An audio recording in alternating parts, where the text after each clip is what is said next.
Seluruh fraksi di Dewan Perwakilan Rakyat Aceh menyatakan setuju terhadap rancangan Kanun Aceh tentang pertanggungjawaban pelaksanaan anggaran pendapatan dan belanja Aceh tahun anggaran 2025. Persetujuan tersebut disampaikan dalam sidang paripurna DPRA di Gedung DPRA Banda Aceh Kamis 27 Agustus 2026. Persetujuan itu menjadi dasar bagi DPRA untuk menetapkan rancangan Kanun Aceh tentang pertanggungjawaban pelaksanaan APBA 2025.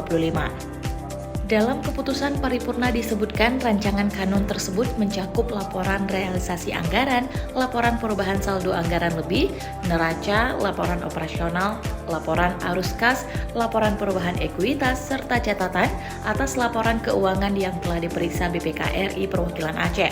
Berdasarkan laporan tersebut, realisasi pendapatan Aceh tahun anggaran 2025 mencapai 10,70 triliun rupiah, sementara belanja terrealisasi sebesar 10,65 triliun rupiah, sehingga tercatat surplus sebesar 47,35 miliar rupiah.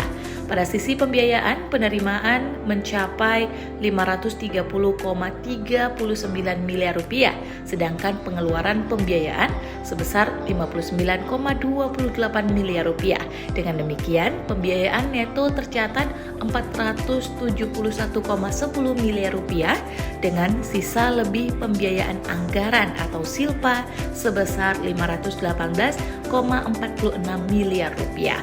Wakil Gubernur Aceh Fadlullah atau yang akrab disapa Dekfad menyampaikan apresiasi kepada anggota DPRA, khususnya Badan Anggaran dan seluruh fraksi yang telah menyampaikan pendapat serta pembahasan terhadap pertanggungjawaban pelaksanaan APBA 2025.